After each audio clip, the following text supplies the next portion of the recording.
Family style.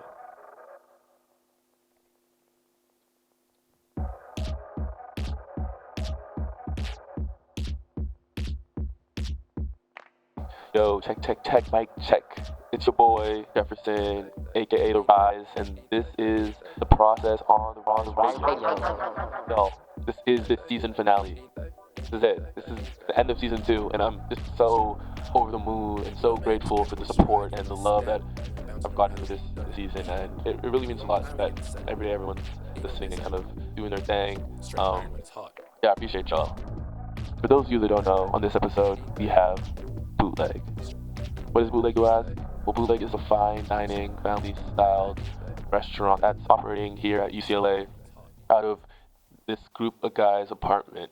And y'all, when I say fine dining, I mean that shit gourmet, that shit tasty.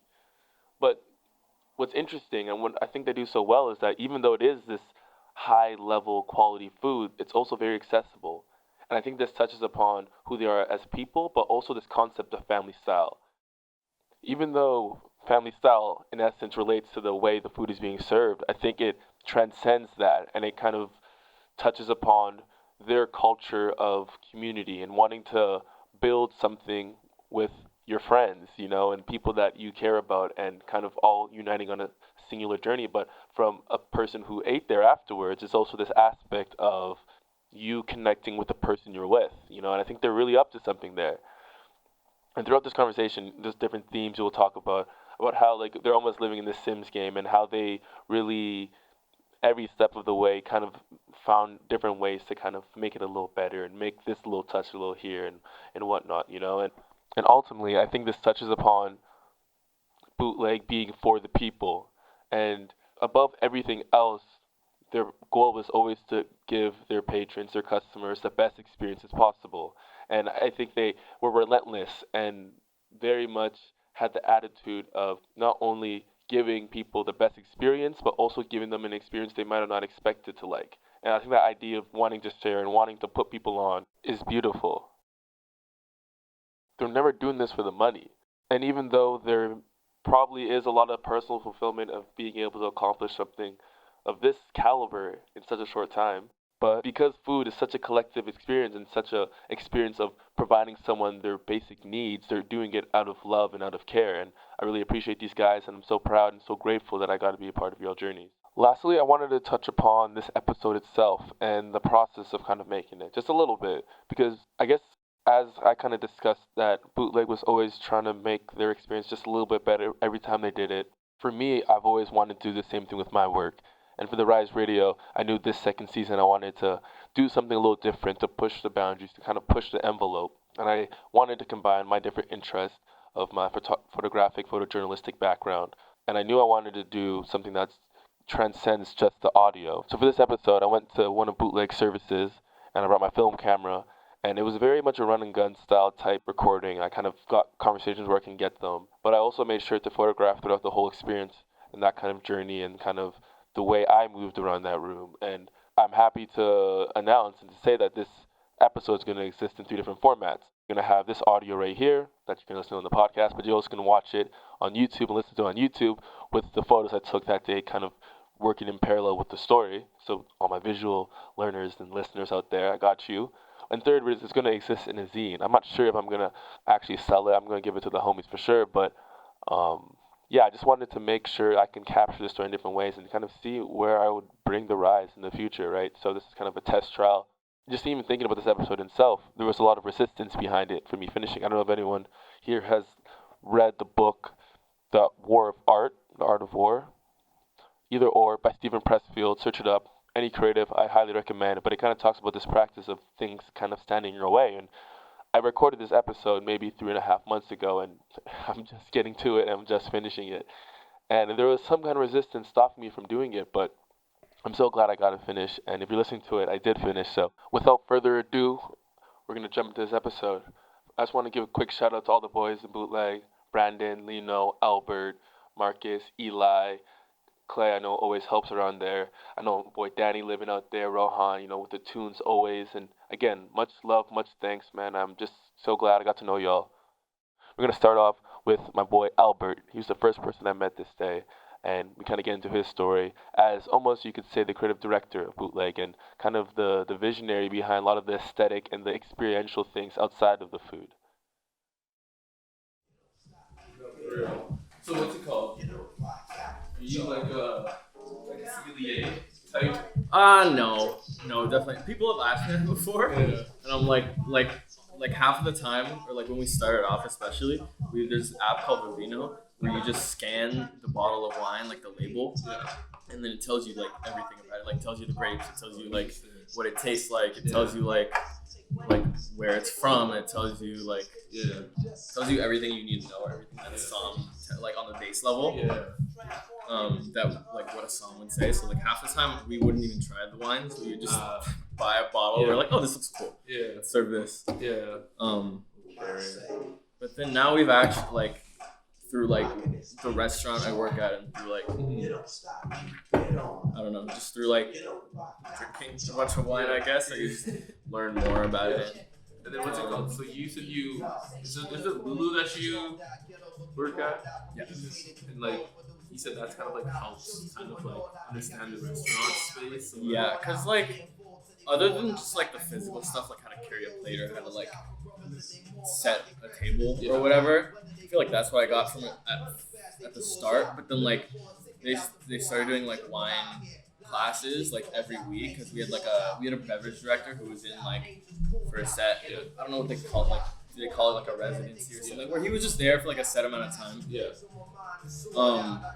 And he during that time, like every week he would have like wine classes or beverage classes. So we did one on like whiskey, we did one on mezcal, we did one on like vermouth, we did one on wines from Italy, we did one on wines from this part of France, we did one on like champagne. It's like just a bunch of like super specific like niche shit. He was like a big ass nerd, but, like in a cool way. It just like puts you on, and he showed me that like the world of like drinks isn't like, it's not as like snobby as people, because like you see videos of people like tasting the wine and they do like the sniffs and they fucking like and like people make fun of that shit. Like I saw this video where like he was like the waiter like poured him a taste of wine and he like swirled around and then listened to it. She was so funny, it was hilarious. But nah, that guy just showed me like you don't have to approach it in like such a serious like snobby way. You could approach it with like genuine curiosity and actually like learn something from it. And like I wouldn't be a somm like for real, but like it's interesting. Like, wine tastes good. So that's what I learned. That's part of the payoff. That's kind of cool. Just know. I feel like an adult. Like this is the way I'm tapping into the adult community. Having like a preference and like being able to like talk about it. Go to a restaurant and then talk to the somm. Now I don't get ID'd anymore at the restaurants because I'm like, like I asked like this question. People were like, oh, okay. Honestly though, you have that composure now. Honestly, probably. It's kind of cool. That's tight. So how did you then I feel like I remember like talking to you like way back, maybe on the roof or something, like you when you were starting and like I know like you were like I guess like paying attention to like the details around, just like obviously like you have people in the kitchen, but you're like kind of like getting like the vibe and like the aesthetics of the whole place. How did that kind of start? Honestly, this is gonna sound so like cliche or like corny, but like when I went to me and Brandon went to Horses like it's the restaurant that Brandon works at now. Okay. We went there like 2 years ago, maybe a year and a half. I don't know, but that was like my first like dining experience and not just like casual like restaurant like whatever. So like it just showed me that it's like the food's good. It like in hindsight it's not like the best food. They're like my favorite food.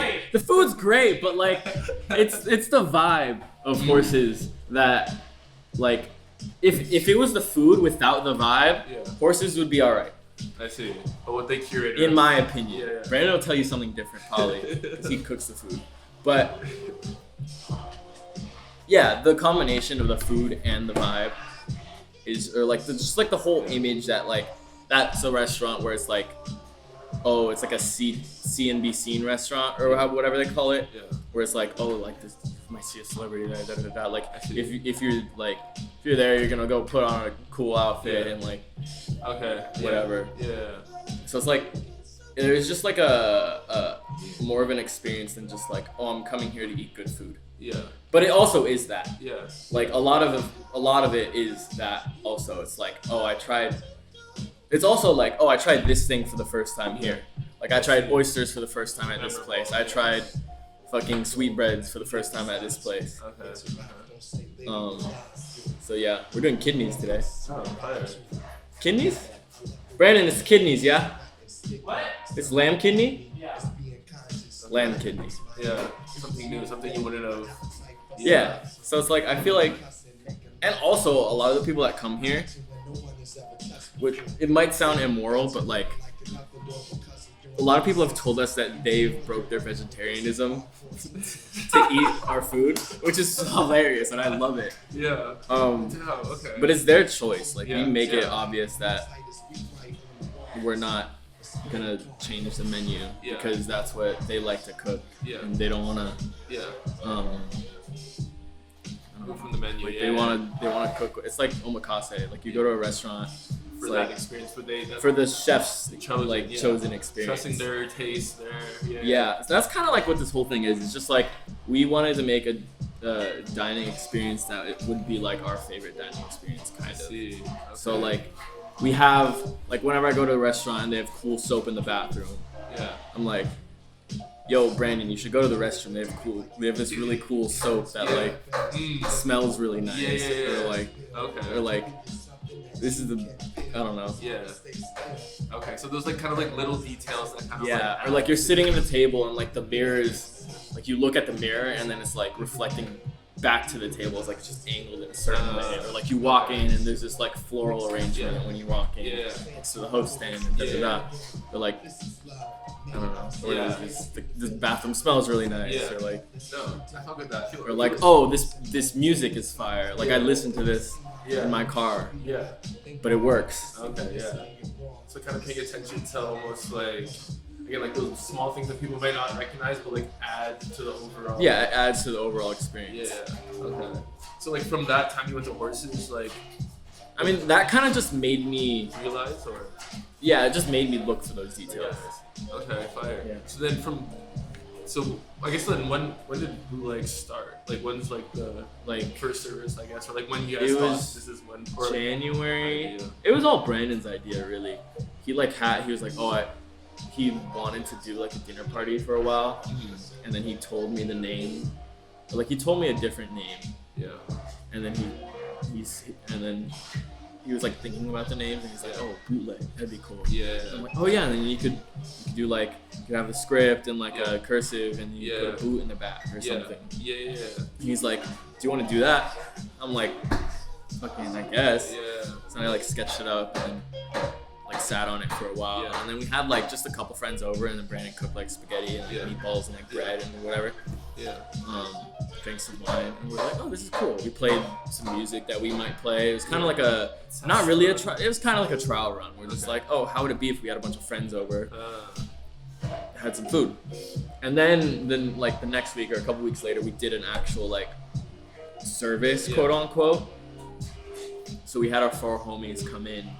We put a fitted sheet over this table that we had and like tied it with like rubber bands or hair ties, and then we like put some candles, got some plates, like some matching plates. Poured some wine we didn't know shit about, and then made a 6-course menu, and then they loved it. Yeah. And I don't know. One of the dudes had a shellfish allergy, and they didn't tell us, or like we didn't know because we didn't know who the 4th guy was gonna be. It was like our homie's homie. Yeah. So like they're like, oh yeah, we'll find a 4th guy. And we're like, okay, cool. So he shows up. And we have like 3 courses that are fish, and he's like, oh, I'm allergic to shellfish. Oh, geez. And we're like, oh, fuck. So he ate 4 out of the 6 courses, and he was like, oh, I haven't had fish in a long, because we had salmon, and he's like, I haven't had fish in general in like 3 years, and this was like amazing. This was really fire. And we were like, oh shit. like this is the kind of impact that we can have on people just by like cooking food, our equipment. It's like this really like basic concept to a certain extent, and then every week we just like, oh, we bought this table, or we bought this thing so we could put the speakers on. We bought this lamp, or we got a chair. Like we started putting flowers in wine bottles. I see. So then that's where like all the decor has just developed. So every time we get like a new piece of furniture, we're like, oh, we could use it for this in Bootleg, but also when we're not doing this, like it's a table at the end of the day. Or when we're not doing this, we use this for our records. When we're not doing this, I don't know. We put our beer in this fridge. Most definitely. I feel like it's that kind of slow progression and upgrading and Sims lifetime, Like, like it's literally like you're in a Sims game, or like you're in Animal Crossing or whatever the fuck. Yeah, for real. That's crazy. That's a cool connection. I didn't like. Yeah. Slowly but surely. I played Animal Crossing so much when I was a kid. Fire. Like what you said before we got on about like the whole like word of mouth thing. I think that's like super cool. Like kind of explaining that more about like how I guess like almost like anti like your normal marketing. I guess talking to you even about how like marketing anti-marketing. Almost. I like that. I like that. I don't know. It was just like, oh, there was this thing called Command. Do you remember Command? They were in UCLA. It was like this like collective, I guess, like this creative collective. How like there's a couple guys in there who are like make music. There's photographers. There's like people who make clothes, and they call themselves Command. And I saw stickers. I saw like freshman year, there was stickers all over the hill, or like they do like the spray paint on the sidewalk thing or whatever. Oh snap! I feel like I've Command. It's like CMMND. Oh snap! Yeah. I don't know. I feel like maybe if I show you the logo, but that was one of the things where I'm like, that's cool. Like, what is that? And then like, I would like later like have friends who'd be mutuals with these people, and then I like learned about like what the shit was, and I was like, oh, that's cool. Yeah. Like, I don't know. Like I found this out. It was like discreet. It's like they never had like Bruin Walk flyers. They never did that because I feel like that's kind of corny. To a certain extent. I mean, it depends who your audience is, and it depends what it is you're doing. Oh no, definitely. I've seen that. Yeah. And these people went to UCLA, or this is a UCLA thing. Yeah. Like this is their logo. Oh no, yeah, I've seen. Oh hella. You're like Jaleel. That rapper. Oh no way, yeah. Like they do events now in LA, I think. Oh, it's crazy. I don't know what they're like, what they market themselves as. The community, a collective platform, voice. Interesting. So it's cool. Just the more kind of like almost like nuanced like a way of like not being in people's face. Yeah. Kind of when. Like being more for the people than, I don't know if this makes sense, being more for the people than just for your image, I guess. It's like we don't want to just like, we're not gonna make a TikTok because we don't want shit to just go viral and then we have this expectation to live up to. We want to build the what we are for themselves, and then have the expectation naturally come instead of like portraying like this is what we are, this is what this is da da da da. Yeah, makes sense. Because I feel like you can kind of create a social image or an image of what you want other people to think you are. So letting it rise, kind of emerge even. So it's like it. I don't know. It's just like natural. It's like real. I guess it's. I don't know. I find a lot of shit nowadays like corny and like fake or I don't know. It's just like I see something and I'm like, yeah, I see the appeal, but it doesn't like draw me that much. Whereas it's like if it's something that people are talking about that like, oh, like I went to this last week, like it was a super cool experience. Then I'd be like, oh, like I want to go to that, and then I'd like look. They're like, oh, what's the Instagram? Like, oh, it's on private. Like, can we get in? Like, can we request this? Like, I want to see what this is about. Like, there's an anticipation, I guess. A lot of the shit is just like, every week it's a new thing. Every week it's a new thing. And it kind of like, it gives you like a sense of like urgency to like do something new the next week.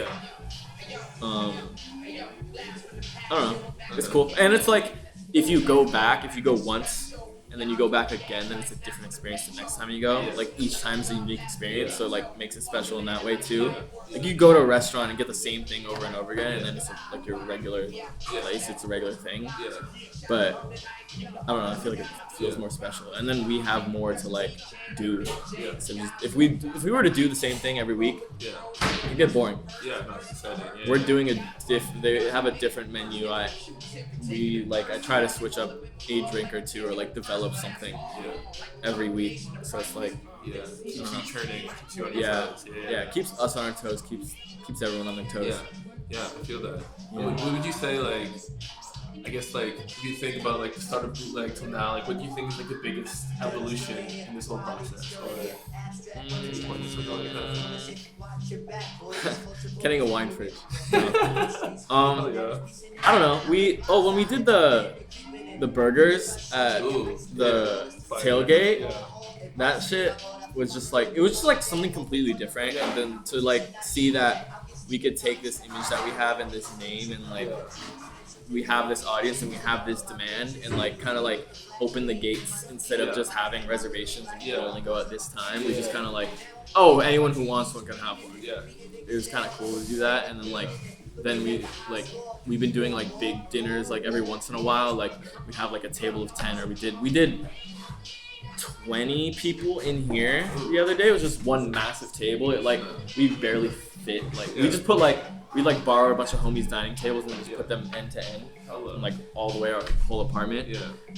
That was the biggest one we did in here. That was pretty cool. That's cool. That was like one group of people? No, we just invited like our friends. So that was our 1 year anniversary. So we invited a bunch of people who had come multiple times or who were just like our homies since the start, that's cool. or who helped us like, or who like introduced us to people who help us now, or I don't know, just a bunch of homies. Yeah, the close friends. Friends of Bootlegs. Yeah, friends of Bootleg, basically. Yeah.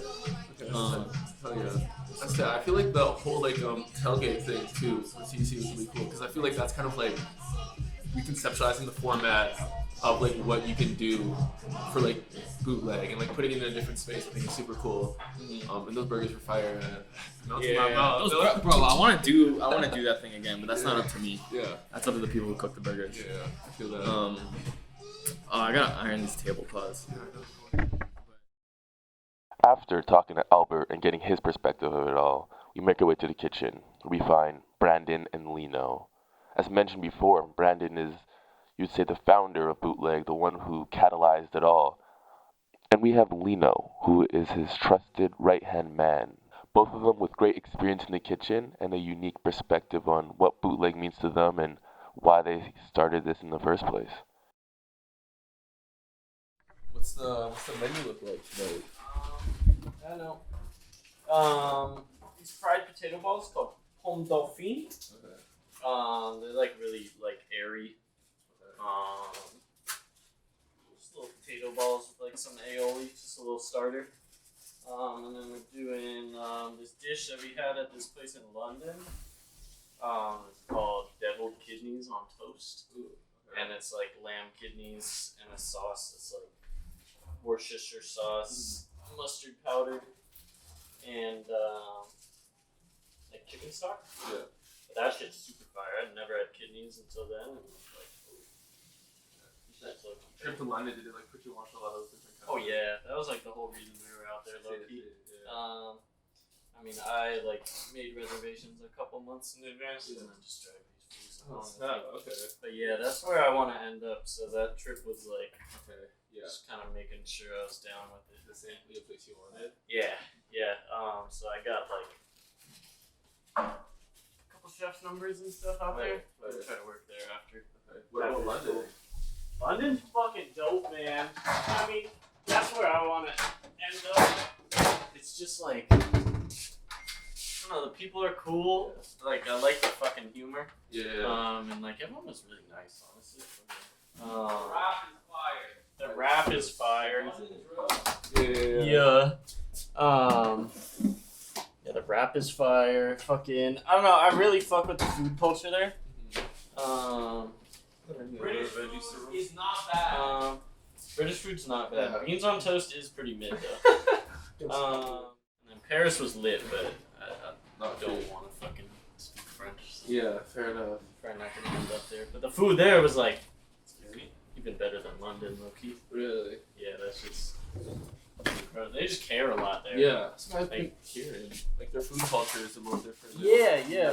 People definitely like care more there. Just like random restaurants on a fucking corner or like bussing. Yeah. Whereas here it's Yeah. not the exact same. Guess I'll be back there. But yeah, that trip was definitely good for just like I came back pretty inspired from that shit. So you cut them up into pieces. I thought you were gonna leave the carrots. Oh, that's perfect. When did you get involved with Bootleg? For the first one. First one? Okay, hell yeah. I needed a solid fucking sous chef. Sue, okay. And we didn't even like we were homies back then. Yeah, we were We that didn't close. talk that much. We weren't Yeah. very close. But I knew that he was like the reason we became friends. We just like talked about cooking a whole lot the first time we met. But, Yeah. And so I hit him up one day and was like, "We're trying to do this thing." I thought it was a one-time thing. Oh yeah. That's how gig. And here you are, one fucking year 1 later. year later. Yeah. And like maybe 30 dinners, 35 dinners later. Yep. Damn. Yeah, we're still here. Experience. Damn. Okay, that's cute. So wait, how long, like, in terms of like when you both started cooking, like when did that become an interest? For me, I wasn't like a kid that cooked or anything. I really didn't start cooking until like 2 or 3 years ago. And then I'd work like around restaurants for a while, like up front and stuff. Yeah. He hand me a spoon. And then one day I was like, fuck it, I want to start working in the back. Yeah. Yeah. Definitely like Anthony Bourdain inspired Okay, that whole yeah. like badass chef vision. Yeah. Even though I'm not like that.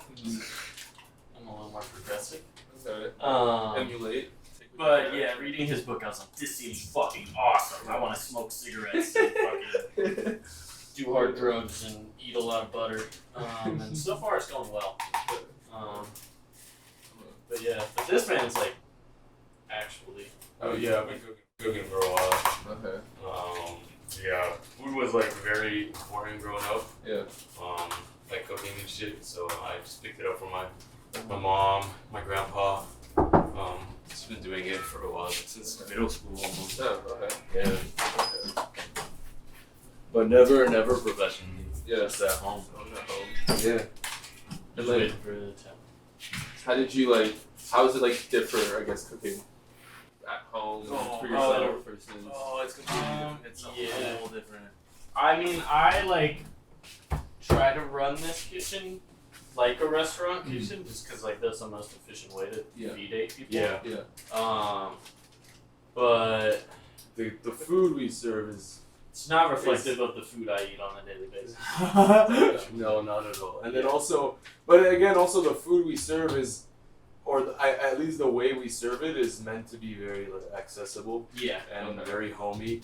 Like we'll do a lot of times we'll just do shared plates, like put a plate in the middle Yeah. for the table. Okay. Because I really fuck with like family style eating, Yeah. especially at restaurants Yeah. and shit.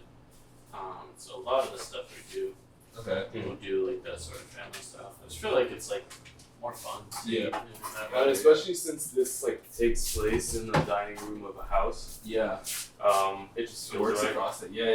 It just feels right. Yeah. Being authentic too. Yeah. Although I do think this type of cooking, like this kind of family style cooking, I feel like could work in a restaurant. Like Yeah. I don't think it should be limited to what we're doing. Yeah. Yeah. Definitely. Super cool. But yeah, on the daily, I mean, outside of this, most of the time I'm out hanging out before I'm cooking myself. Actually, I'm not gonna lie. Yeah. Nothing beats that. What's the order look like? Oh fuck yeah! Double animal style chopped chilies, whole grilled onions. Ooh. Okay. Yes, yeah. sir. Yeah. I got that. The Aki way. The Aki way. if you will. Going in now. Yeah, that's the order. Oh. You ever tried a sea bean? Yeah, Dude, that's I right. hadn't either until fucking yesterday. They're in the veggie crisper. And I don't know, I was like looking for something in particular at the fucking grocery store and they didn't have it and I'm like, okay, fuck, what can I make? And so they had like white asparagus. Yeah. It was like, it tastes pretty similar to just normal asparagus. But then they had these sea beans and I just like popped one in my mouth at the fucking store. And they're crazy to me. Like I've never had something like that. Oh, interesting. Right? Yeah. It like pops and it's just super salty. Whoa, yeah. Yeah, it almost tastes like fucking caviar. Yeah. Oh, it's not. Hey. Yo. What's up, buddy? What? Jefferson, I think I saw you. Oh yeah. Yeah. How you doing, Clay? Good. How are you? Good. Okay, that's fire. Yeah, those shits are cool. So we're gonna do that, like those with the white asparagus, and then hollandaise. And Okay, that should be it. So how do you go about deciding the menu? we always meet up on like Mondays, Okay. and kind of just bounce ideas around. We didn't finish this menu until fucking Wednesday night. Yeah.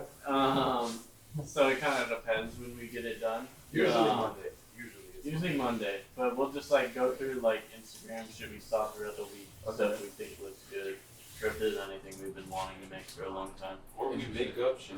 Or we make shit up. Yeah. Yeah.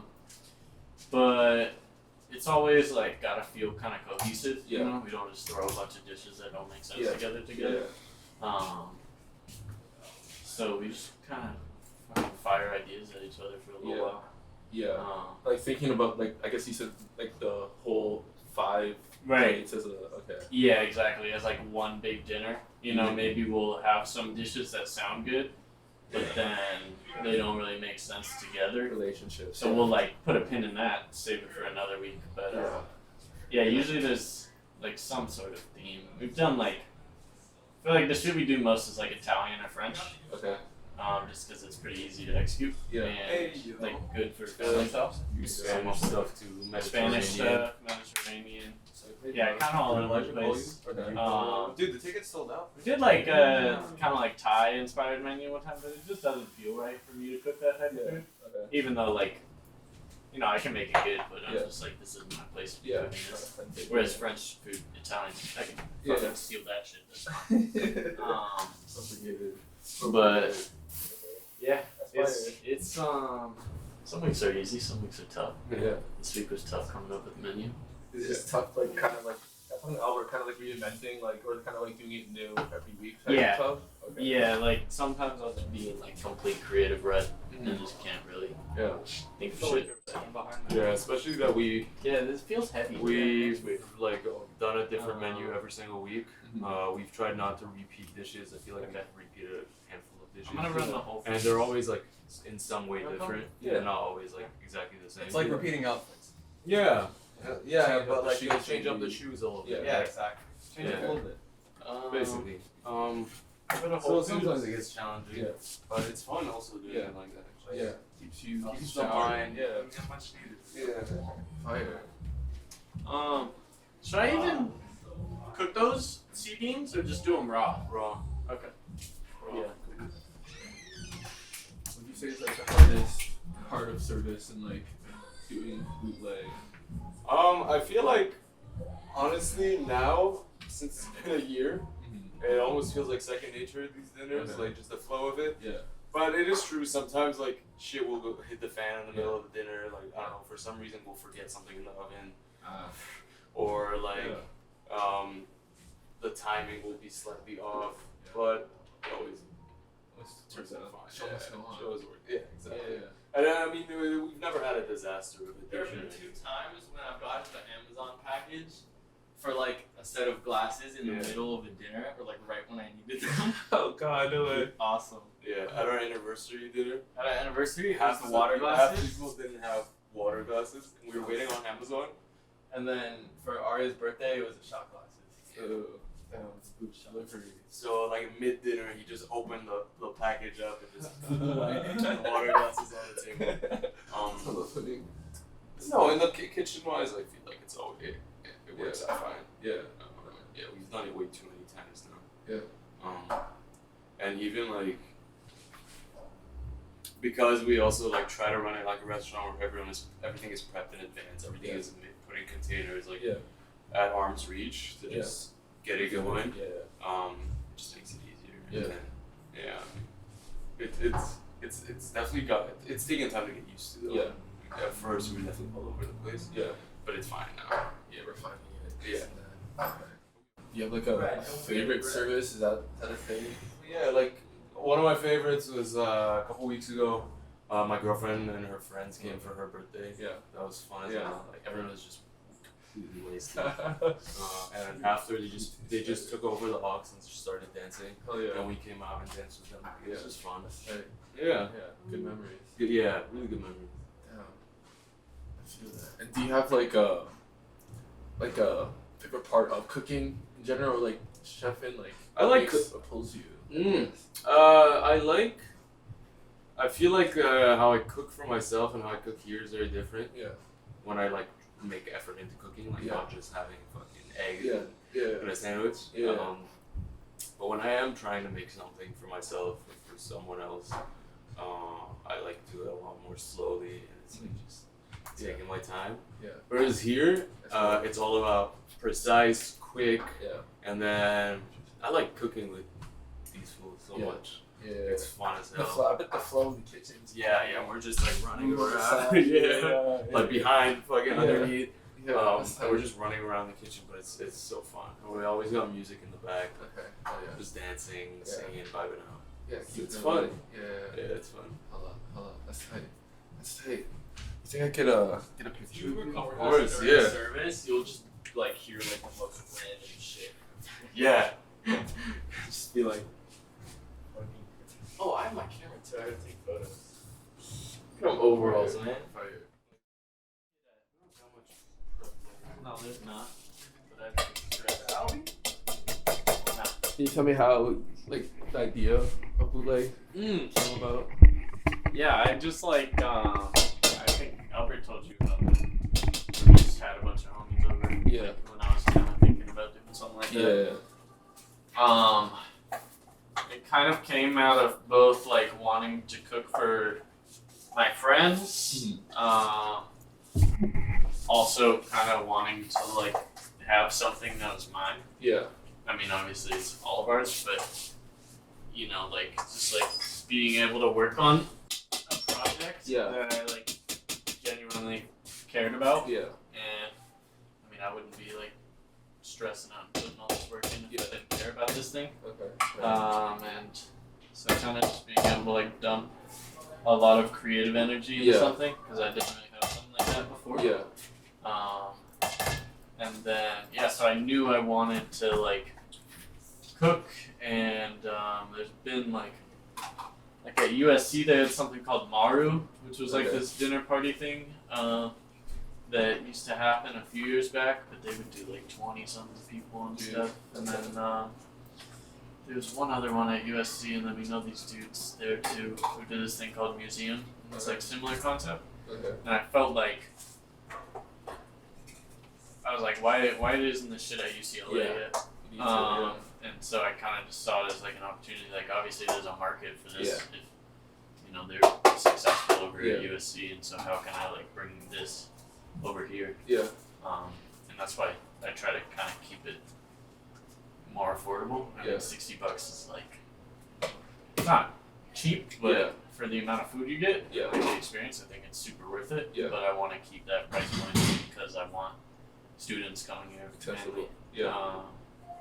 Keep it accessible because I feel like I don't know, people walk out of here a lot of the time being like, you know, maybe next time I see this on a menu, I'll try it. Yeah. And stuff. Okay. So yeah, just like hoping people like open up to new food and like actually kind of appreciate all the effort we're putting into it. Yeah.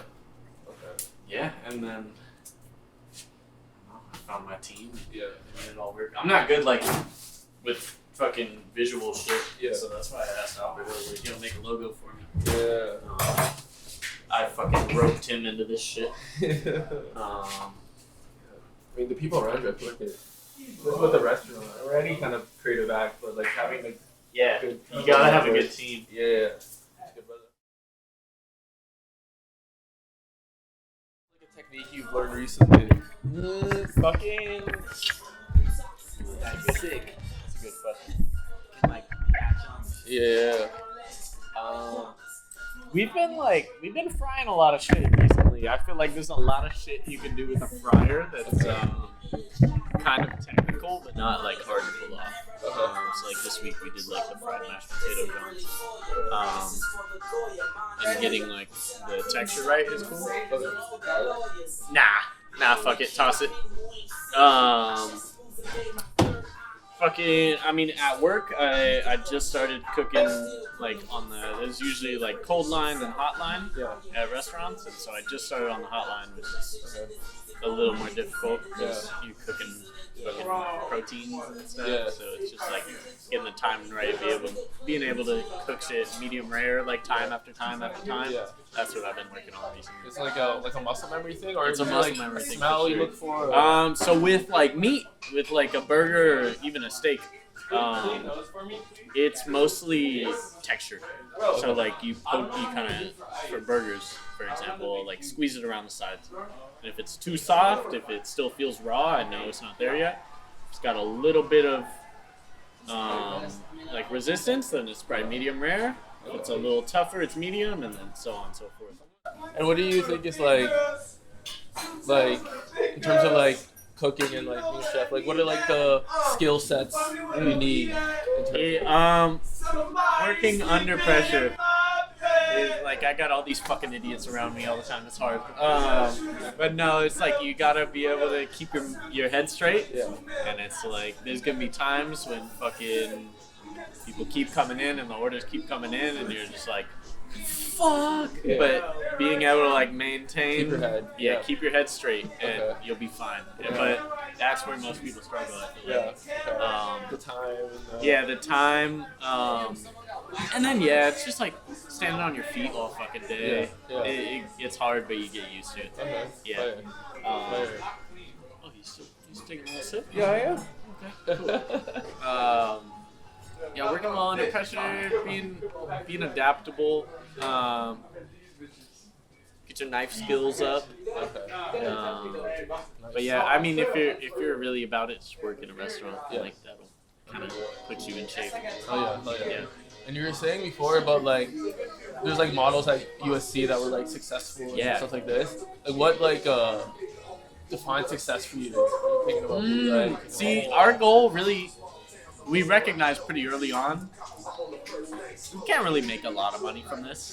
The way we're doing it, like once a week, only a few people a week.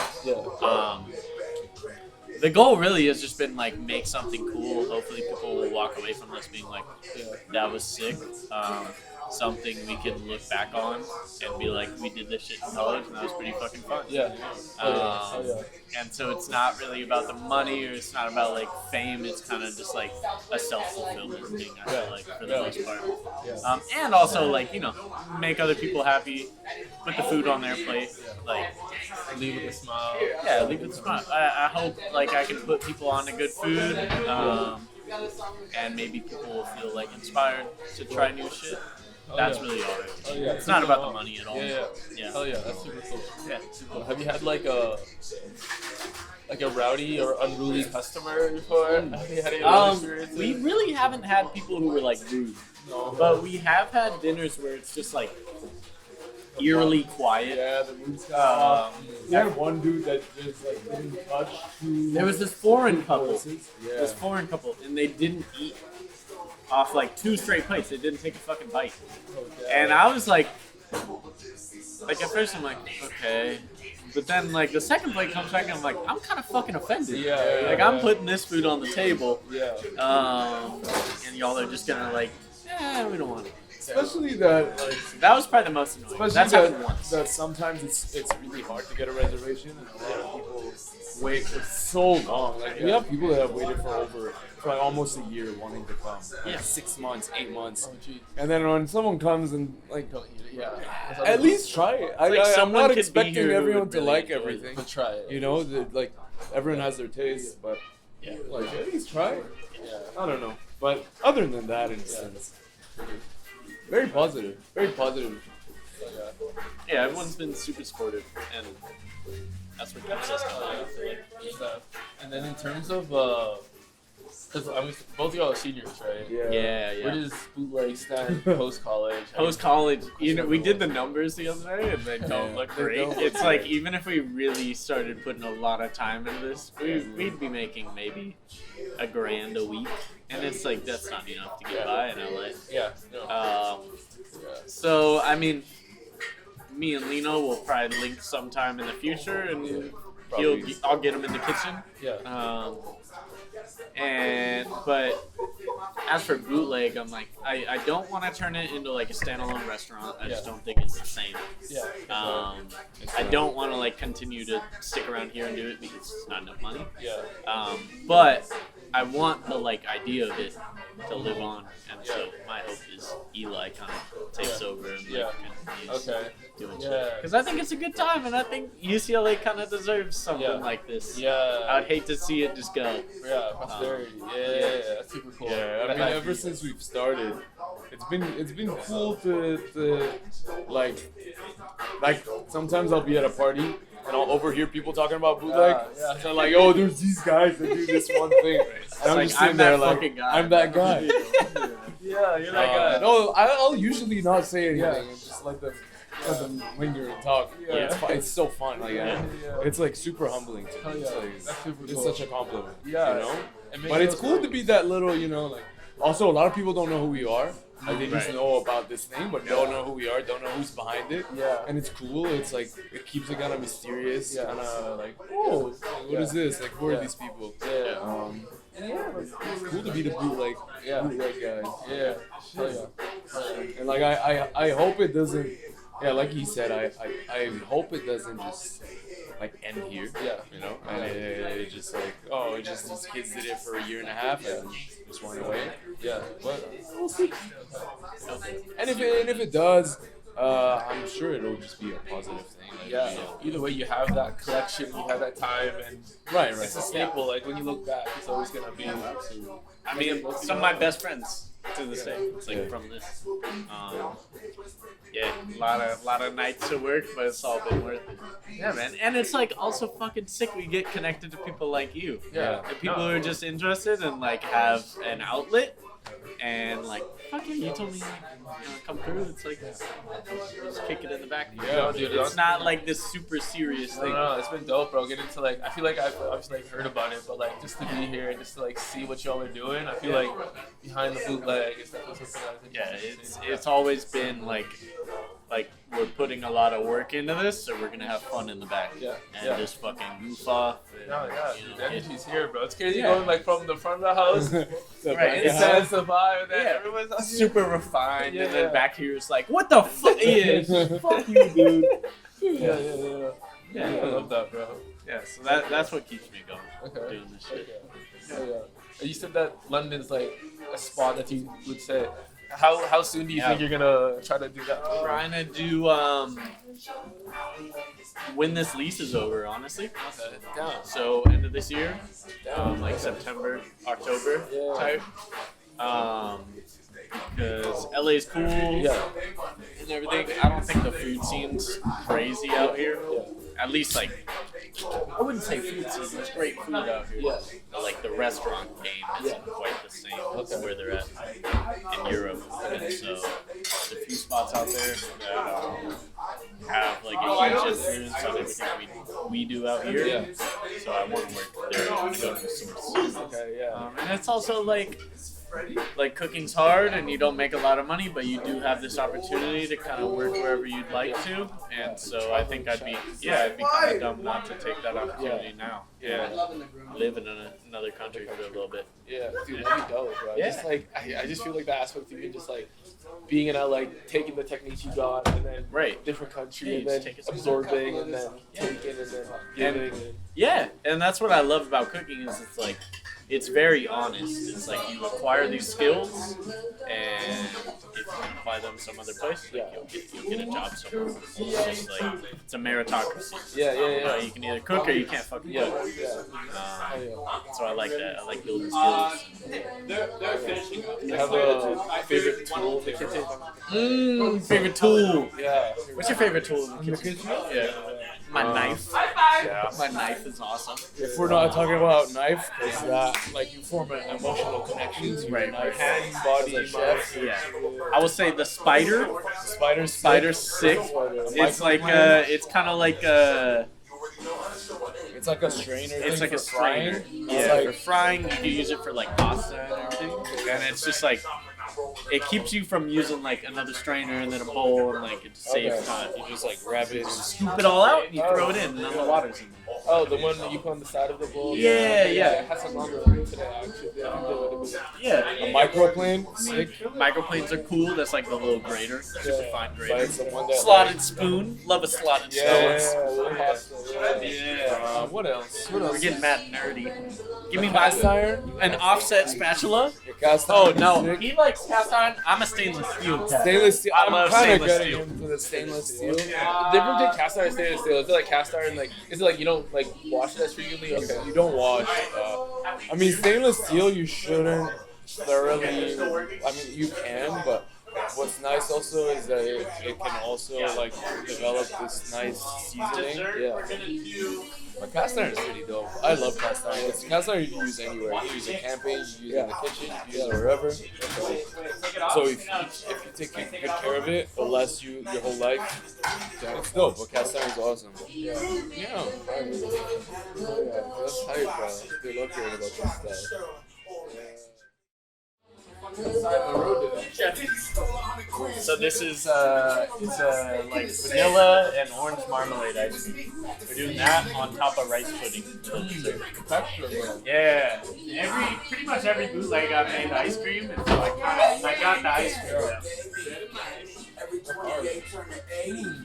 Whoa, orange, yeah.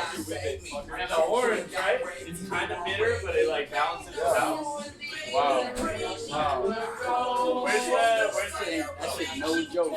Service. Oh, here you can put it in the.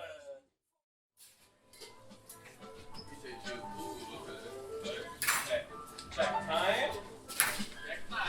Check time. Okay. You have another Sharpie?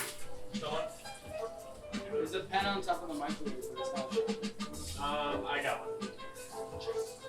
That's why I love that guy. Always got that Sharpie. It's the always with the Sharpie. It's the Sharpie.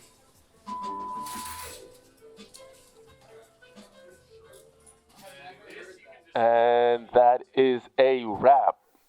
That's it. We're done. That's season 2, y'all. It's season 2. Thank you so much. Thank you so much for tuning in. And if you're listening to this point, thank you for listening to the whole thing. I appreciate my homies at Bootleg, y'all. I'm really glad I got to do this. And like you're saying in the episode, kind of wanting to, the idea behind Bootleg to remain. And I hope through this episode and through the other medias that come out, I hope this idea and this concept and the feeling that I got stays and lives forever. I really appreciate everyone who tuned in this season. I really appreciate y'all and just the constant support and just letting, either way, man, this has been just like an outlet for me and just kind of a place where I can put my different ideas and kind of different things I find interesting. So, yeah, I'm like very, very fulfilled by being able to do this, and I'm so grateful that there are people out there listening. So, I'm gonna do a final reflection. I'm gonna do final reflections sometime, kind of tying together all the different stories we heard this season and kind of seeing maybe like certain through lines that I picked up from all our guests, and maybe some kind of list or some kind of, I don't know, some kind of something that maybe someone can glean some insight from of what we can see from these different disparate fields and how they really work together in this one unified world. Until next time. You know, man, just catching my stride, getting my step, bouncing around, ducking and weaving. You know, I'm finally getting settled. You know what they say? Strike iron when it's hot. Finally getting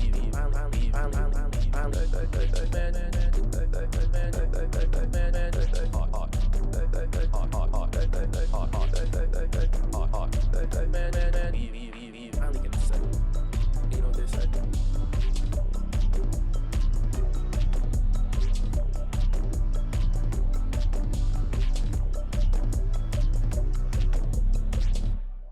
iron when it's hot.